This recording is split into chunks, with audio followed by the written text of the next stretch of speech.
this pin in here. She's chilly this morning. Yes, it is. All right, there's our Eskimo tub. And now we got to connect this to the e-bike. But first, good morning and welcome to this episode of Superior Angling. We are here in northern Minnesota. And our goal today is to head out onto the ice, catch some panfish, mainly crappies, and have a little fish fry with our Field and Flame crispy Cajun cornmeal breading. So that's our plan. To go out there, this should be a fun lake. Again, I've never fished this lake, but there's a deep hole. It looks pretty simple to fish and to dissect on a map. Smaller lake with a deep hole in the middle of that lake. Early season, you're bound to find crappies in those deeper spots. So it's cold right now, 0 degrees right now, but it's supposed to warm up to 30 later in the day. So I don't know, it should be a fun day. Stick with us, it's gonna be a good one. Season 7 of Superior Angling TV is brought to you by Eskimo Ice Fishing Gear.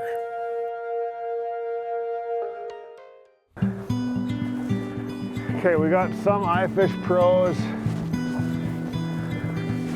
Grab our house. There we go. There's that. Heavy load. Battery for the e-bike. Oh yeah. And the most precious goods. Right here. The crispy Cajun cornmeal. We're hoping we can use that today. If we can use this today, it's gonna be a good day. Good thing we have the e-bike. Holy, oh, those suck. Ooh. The e-bike is gonna pull Santa's sleigh here. We got a little bit of upgrade this time. This is a nice bracket, man. Wow. Yeah, it sure makes it easy compared to the rope that we were using before. Yeah, so previously, Josh would sit on there and just kind of put a rope around him, which works, but when you want to stop, that your goods back here just comes jamming into the bike. Yeah. But Eric up at Electroforge, and Eric's the one that makes all their snowmobile racks, constructed this. That's borderline genius, man. So we just literally just have, you can use our Eskimo hitch right on here with the pin, and we're good to go. So that's nice. So again, this bike, for those of you who don't know, I mean, studded tires, you got it tricked out, eh? Yeah, for sure. I mean, there's about 1,000 screws in each tire. I mean, it grips any angle that you want to go on this. Yep, 1,000 screws in each tire. And you put those in? I would not have patience for that. Yeah, it wasn't fun. But the only thing about it is you just gotta keep the battery warm. Once you get to your spot, put it in the shack. I mean, it can go the distance. You can go 2, 3, 4 miles one way with ease as long as you keep the battery warm on your way back. So yeah. But cool, man. Well, we don't have a pretty small lake. We don't have very far to go. So let's get the battery in the bike and get on our way. Heck yeah.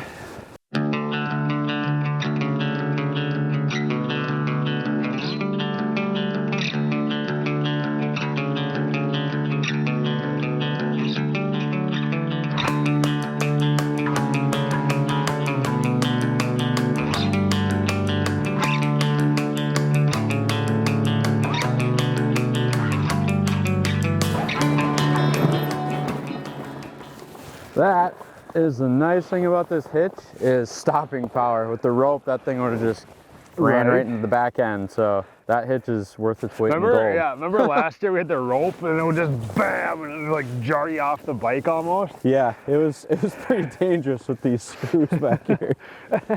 Yeah, so this is definitely the way to go. Not a far walk out here, but it's just nice to have the bike to tow all of our gear. And it amazes me how good this tows with the snow on the ice. Yeah, especially with how much weight. I mean, you would think you wouldn't be able to tow too much with this, but it's a powerhouse. That's incredible. I mean, obviously on glare ice, like your coefficient of friction is super, you know, like there's nothing there, so you can tow so much weight, but there's spots with a lot of snow and this thing just plows right through it. Yeah. Yeah, it's the perfect early ice tool. Definitely the way to go. Like early ice for, you know, skinny ice situations, then late ice. Like I don't know, I prefer this over a four-wheeler. Like, it's quiet, it's maintenance-free, it's just like easy, right? You flip a switch and you're gone. Absolutely. No noise, no nothing. Cool. Heck yeah. Well, we're here. This is kind of a big trough, a big basin. I assume, hope that the crappies are going to be right here. So we're going to get the ion alpha out and drill a line of holes and see, but we've never fished here before, so we may have to do a little bit of looking, but that's okay. That's why we get started early in the morning, because we have all day to figure these fish out. So let's get an auger out, drill some holes, get some lines in the water, and hopefully see a fish before too long.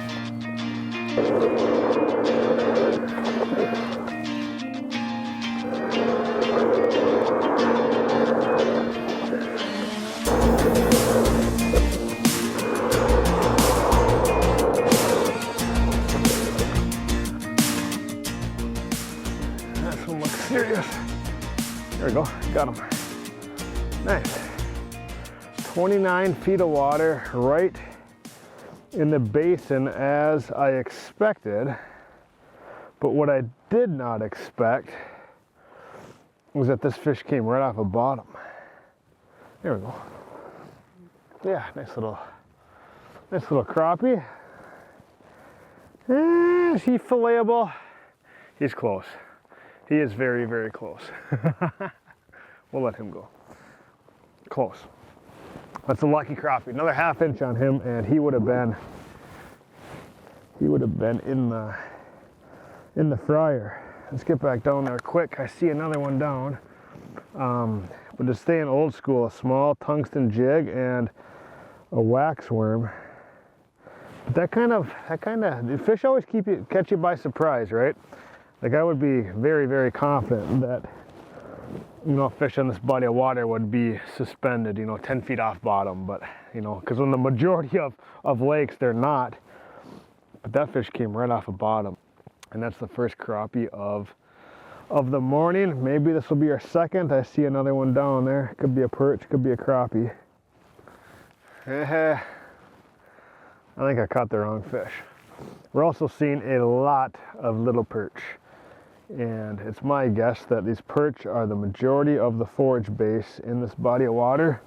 That's actually a bigger one than some of the others we've been catching, but a little perch mixed in with the crappie right on bottom. I gotta warm my hands up a little bit. Let's rebait and get back down there. It's a bigger mark coming up. There he is. That fish did not hesitate. That feels a little bit bigger too. That feels a little bit bigger. Awesome. 28 feet of water. Crappies coming right off bottom. That's what's crazy. Like, I swear they'd be suspended. Yeah, that's a better fish. That's a better fish. That's a better crappie. Now we're talking. I don't know, 10, 11 incher. That's gonna be a fish fry, I'll tell you that much. That's gonna be a fish fry. When crappies are on bottom, kind of feeding down in the mud, I love red. Red's probably one of my favorite colors for crappies to begin with, but it excels when you have a lot of fish on the bottom, down in that muck, down in the mud, eating larvae, eating, you know, whatever. Let's get back down there. There's another big mark down there right now. But yeah, that's cool. That's cool. Those are nice fish. I mean, not a giant, but, you know, northern Minnesota is not really known for its giant crappies, but it's a good fish. And again, our goal is just to get enough for a little fish fry. But cool, 2 crappies on the ice, 6, 7, 8 more, and we have ourselves a fish fry. There he is. That's what's nice about using a rod like this. This is the Tungsten Tamer from St. Croix. It's a visual rod. You can just visually see your rod tip when a panfish hits it. And I wouldn't say these fish are just smoking it, right? They're a little bit smaller fish. So that's really when your gear comes into play. And having a rod that you can visibly see that bite helps so much. This is gonna be a little better one. Oh yeah, look at this. That's better. That's better. That's a good fish. That's a good fish. 10, 11 incher. That's perfect. I'm trying to get a nice little pile of crappies next to me here. 4 of them. Yeah, those are not bad at all. No complaining there. And it's fun trying a new lake, and we're the only ones out here in northern Minnesota. I don't know. There's something about just getting away from people, being in the wilderness, exploring a new lake. You just never know what can happen, right? You learn, you experience new things. I am all for it. There he is. That one flew up off bottom. I'm starting to really be able to tell the difference between the perch and the crappies, and that's imperative. You gotta dodge the perch to catch the crappies. This feels like a really good one. Tungsten tamer. A little crappie jig in the basin. This is big. This is big. This is gonna be a good one. Woohoo. Oh yeah, oh yeah, oh yeah, oh yeah. Oh yeah, look at that.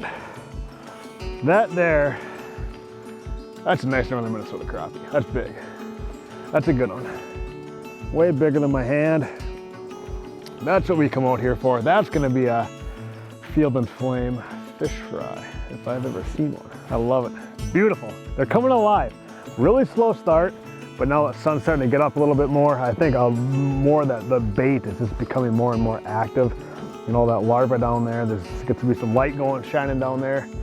It's coming alive.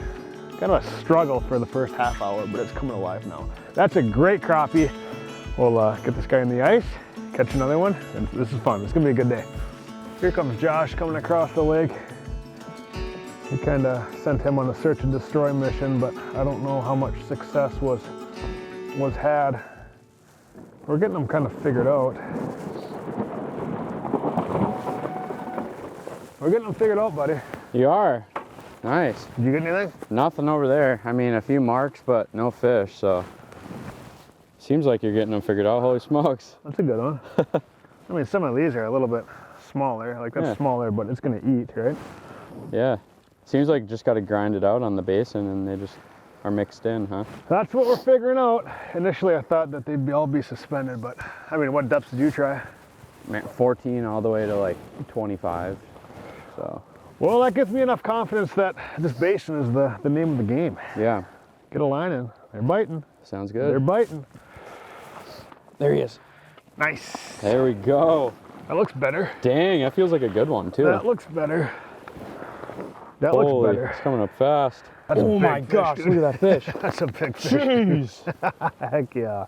Holy. That's a good one. Did not expect that.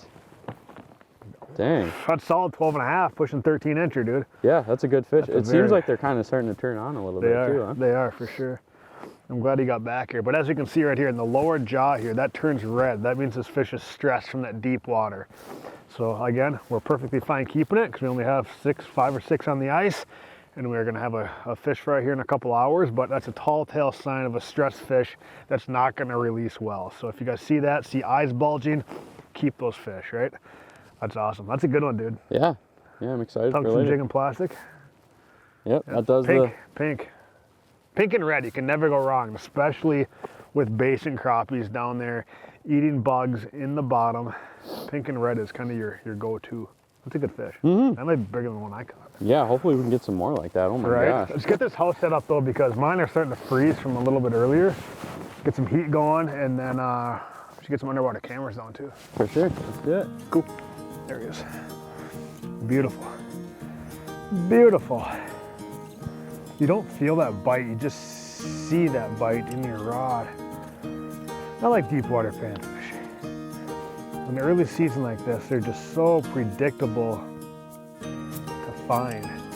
You know, late fall in the boat, we fish a lot of crappies, and you're finding them over those deeper holes, and they're in the same exact spots early ice. So keep that in mind.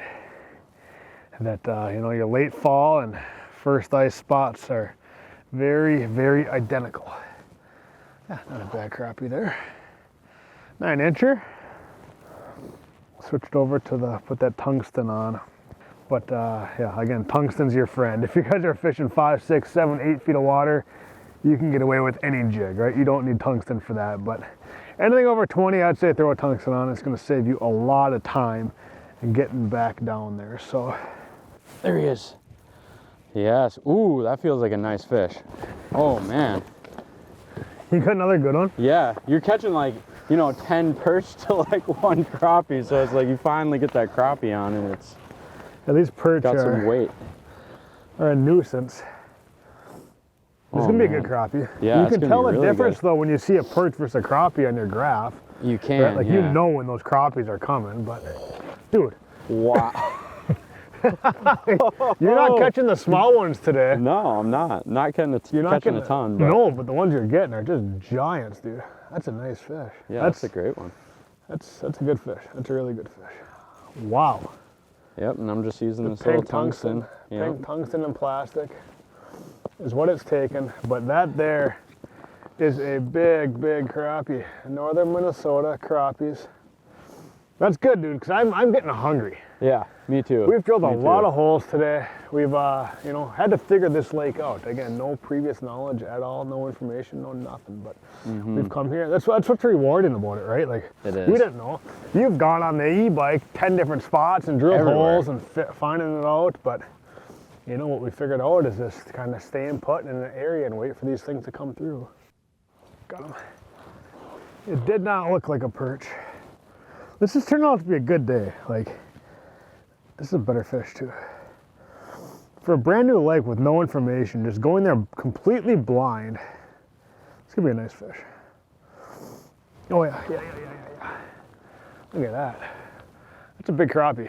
I mean, Northern Minnesota, that's a stud. Like, that's a big crappie. I'll take that any day. That's so fun. It's even more rewarding, right? Like, just to go to a lake and just figure it out all by yourself.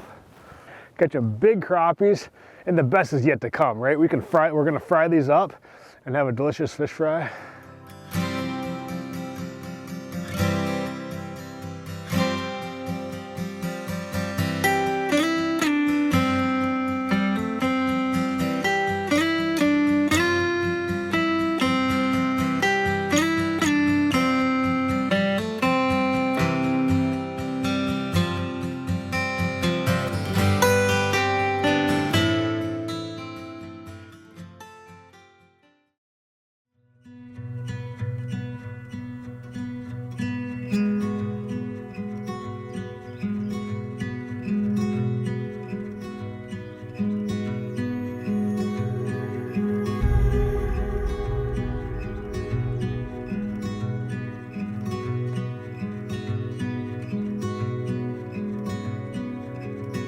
I think we're good, buddy, hey? Yeah, that looks nice. So you're supposed to light them first, and then we put the oil in and then put that on. Yep, that's just to reduce blowback of that I flame, suppose. because all that fuel will get caught in there. So this is a Jetboil stash. What is my smaller one, a flash? I think it's a flash, yeah. So I have a flash, and then this one's called the stash. This one's a little bit bigger, and it actually, I think it's gonna work out really good to fry fish. I agree. Yeah, these are really nice, like for like ice camping, hunting trips. Like, all right, next step is to grab our fish, and then throw that in our Cajun cornmeal breading and get that ready to go. So let's grab the fish out of the ice house and get that going. All right.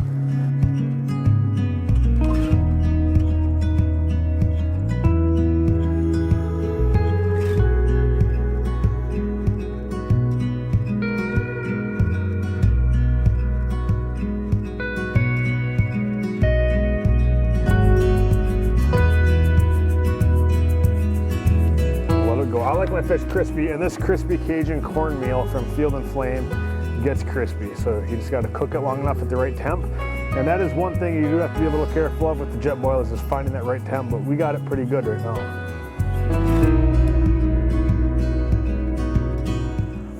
So at Field and Flame, there are 2 different flavors of fish breading. Both come in 12-ounce packaging, meaning you can cook up quite a few crappies or walleyes, or all with just one package. The first flavor is crispy Cajun cornmeal. This has a little spice to it, a little bit of kick to it. It's not overwhelming, but it's definitely there. So those of you who like a little spice in your food, this is the way to go. The other flavor is garlic gold, way more subtle, got a little hint of a garlic, but the garlic gold really brings out the natural flavor of whatever protein you put it on. So 2 different routes to go. Check them out, fieldflame.com. Field and Flame, crispy Cajun cornmeal. Cheers. Cheers. Here we go. Deadly. Oh my gosh. It's got the perfect amount of heat, but it's like not hot, like overwhelming spice. Cajun. Like it's like the perfect that's flavor. good. And the texture, for me, like texture is like over 50% of like food. Like if it's got good texture, texture is everything to me. It's got that crispiness, like crunchy. Perfectly crispy. And we're doing this on a Jetboil, right? Yeah. If you're at home and have an actual like nice fryer with a temperature dial, it can be even better. But this is outstanding. Oh my gosh. Yeah, that plate's gonna be empty real quick. Crappies that we caught like an hour ago. We gotta get another batch in here, huh? And that's the nice part about this Field and Flame. Both breadings, the garlic gold and this crispy Cajun cornmeal, is you don't need a binder such as milk or egg. Like you can do this straight up without anything and it's gonna stick to it, right? So if you want a little bit more of a subtle taste, don't use any binder. If you want more of a thick layer on it, use egg, right? If you want kind of an in-between, use milk. That's kind of what I say, but here, I'll show you. I mean, we just have our raw filet right here. Like you don't need, so if you're out, you don't have egg or milk available, you don't need anything, right? I mean, we just toss that in there, right? So that's just your bare filet. So it's a little bit more of a thin crust on that. So again, if you want a more subtle flavor, or you just want to enhance the natural flavor of that fish, don't use any binder. So straight up fish, this is gonna go in there. Those are nice fish. I'd come back to this lake, hey? For sure. Wouldn't you? Now that we got it figured out. Especially if we have that thing with. Right, exactly. Frying fish on the tailgate of the truck. After a day of catching crappies on the ice here in northern Minnesota, it does not get much better. Thank you guys for watching. We'll see you next time.